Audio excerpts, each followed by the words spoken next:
farms today, in my opinion, are kind of drowning in data, right? We have data everywhere. We collect data, whether it be on controllers and rooms, we have production data, et cetera, et cetera, et cetera.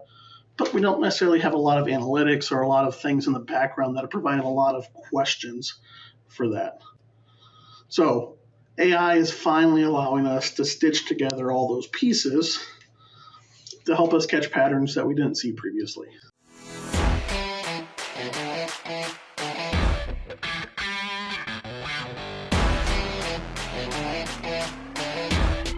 Welcome to the Swine Health Blackbelt Podcast, the latest swine health research digested for you. My name is Dr. Clayton Johnson. I'm the host of the podcast, and joining me in our illustrious podcast studios is one of my fellow Illini, Dr. Ben Blair.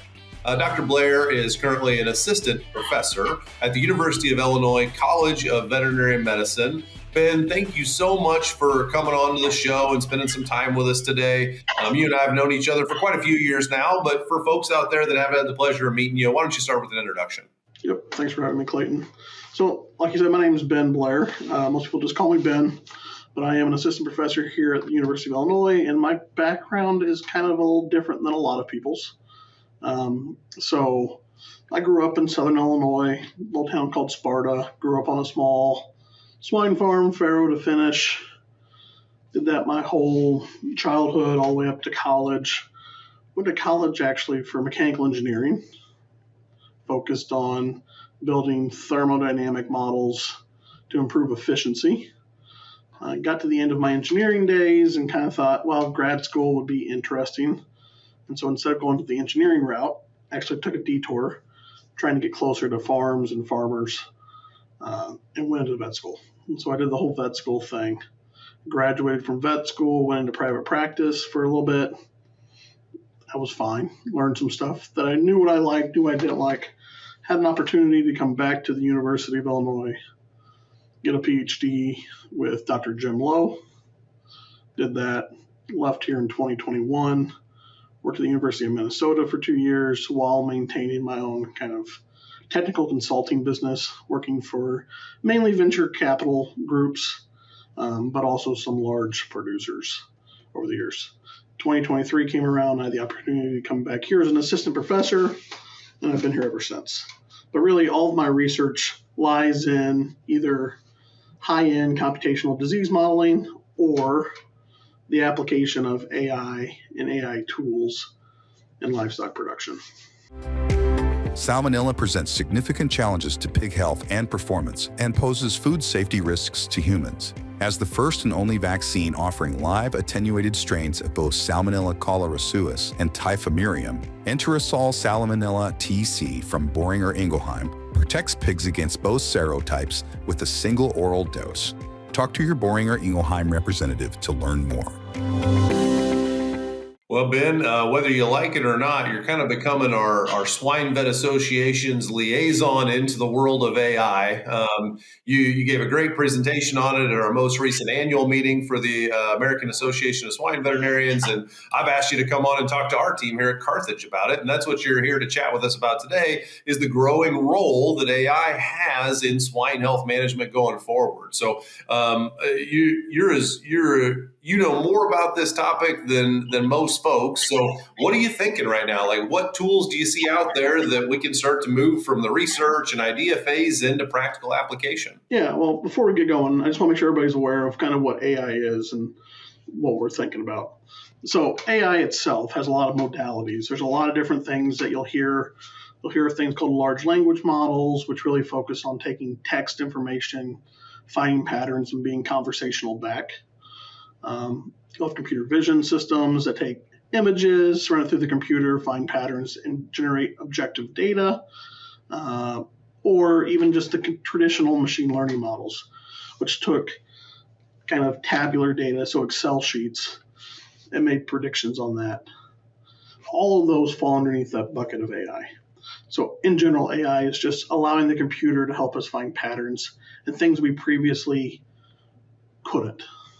And so that's kind of where the AI thing starts. And when you think about why that's important, our farms today, in my opinion, are kind of drowning in data, right? We have data everywhere. We collect data, whether it be on controllers in rooms, we have production data, et cetera, et cetera, et cetera. But we don't necessarily have a lot of analytics or a lot of things in the background that are providing a lot of questions for that. So AI is finally allowing us to stitch together all those pieces to help us catch patterns that we didn't see previously. So maybe that's tracing how PRRS is moving through a farm or through a system, or maybe where the next flare-up would be. But ultimately, I think right now we're kind of in that retrospective phase. We're taking the data that we generated and looking back on it to say, can we find new insights and what's the most important pieces of information to go collect? And as that grows over time, I think what we're going to see is all that retrospective stuff, the stuff in the past, become more prospective, and we're going to start looking ahead or be more real time. And so you're really going to start to have more of these diagnostic dashboards present in farms where you can see what the health status of a farm is, what's going on, are they off the rails, et cetera, in real time, which is really going to help change how we think about labor, how we think about where we put people to do the best jobs possible, and ultimately improve the health and production of our swine. Well, and I think you described the AI value proposition, as I understand it, very well. Taking burdensome, time-consuming data analysis that a human could do using traditional techniques, but that nobody has enough time to do. And to your point, we collect so much data in the pig industry, we don't even really know where to start. With a computer, it doesn't have as much trouble with that. The computer works 24 hours a day, 7 days a week, and it can just process data faster than we can. So it can do some of the analysis, not some of it, it can do a lot of the analysis for us and find associations that we may be blind to. Things that are really important in our pig production systems, but that we don't see it naturally with our eyes, and we aren't taking it. We don't have the time to do the data crunching to identify them as an opportunity. What do you see, Ben, as opportunities for us to use AI going forward? And then what challenges are out there? What are going to be the battles we're going to have to overcome to ultimately leverage it the way we want to? Yeah, so I think there's a lot of opportunities there. I think one thing to remember today is crawl before you walk before you run. Don't go out there and try to find that one size fits all AI solution, because I'll tell you it doesn't exist. If somebody is trying to sell you that, it might be a good opportunity to move on.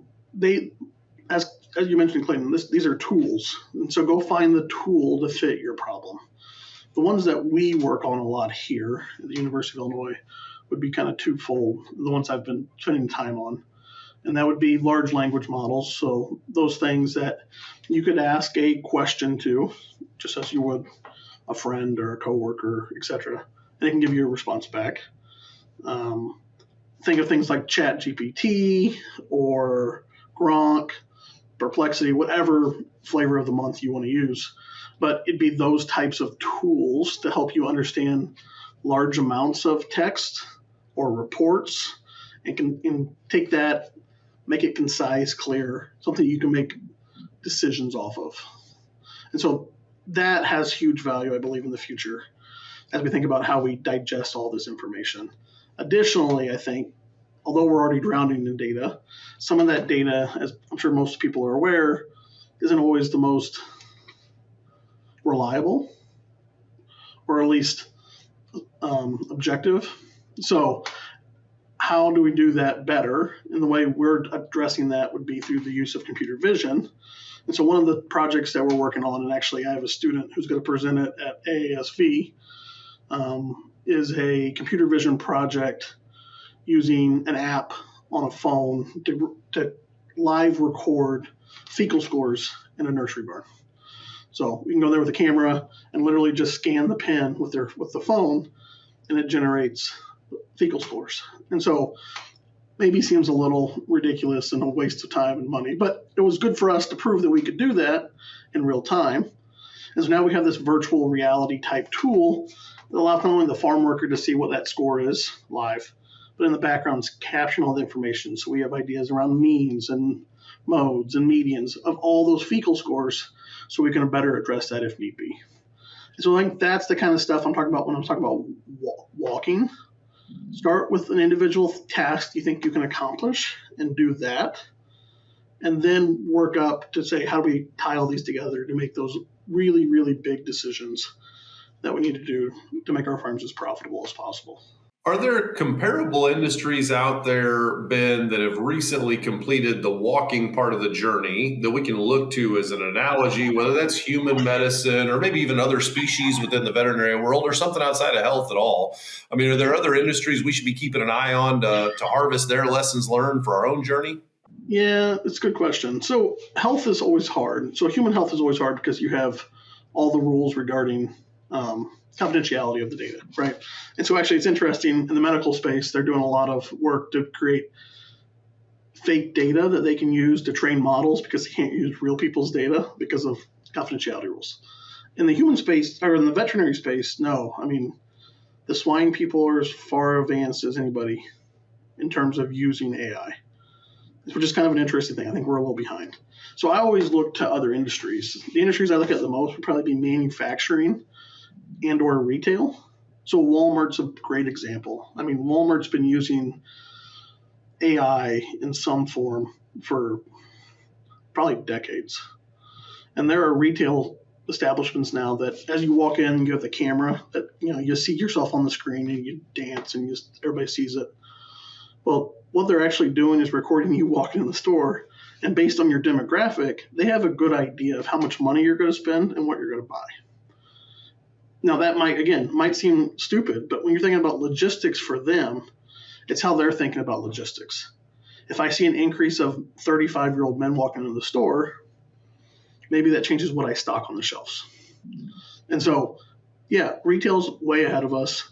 I think the manufacturing side, in terms of downtime in plants, they're quite a bit ahead of us. So they're predicting when machines break or when the supply chain fails to make sure they always have product. Right.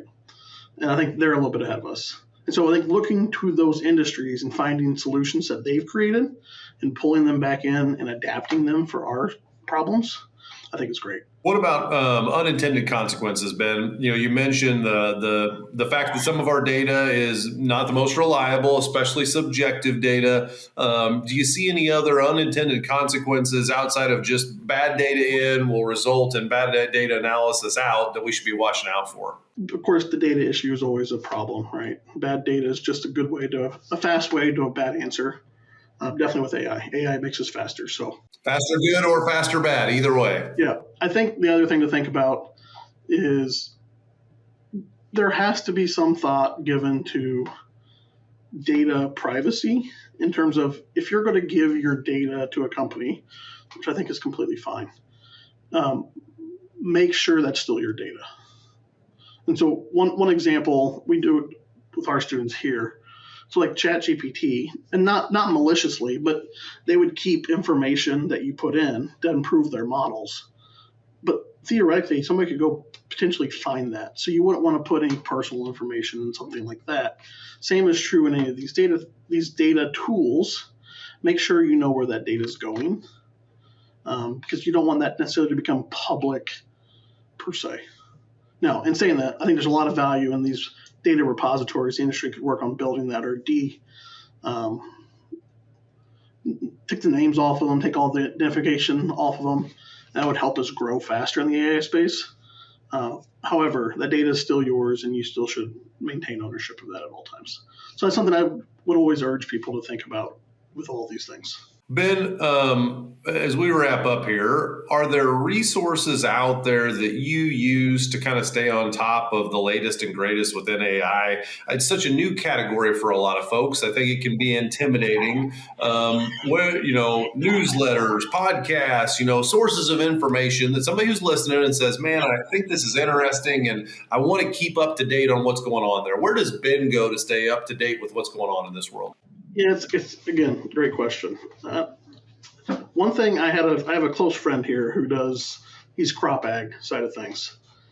And one thing he told me is that he makes sure every year that he spends a week at a conference outside of his industry. And that's been completely life-changing for me in terms of spending time outside of my echo chamber, right? And so spending time on North Campus in the engineering quad, working with engineering students, going to tech conferences has been fascinating because I get to go see what other people are doing it also helps me expand my mind of what I think is possible.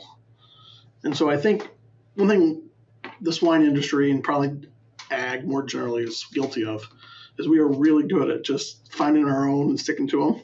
But I would strongly urge to learn this information, venture out. I mean, go to a conference in Silicon Valley on large language models. Spend time there. Get to meet people who aren't doing what you're doing, but are still attacking things that are similar in nature. And I think that's the best way because, unfortunately, yes, you can go read all the research articles, but a lot of this is competitive. So there's a lot of good information that's out there that's not necessarily publicly available. It's more word of mouth about knowing what's possible.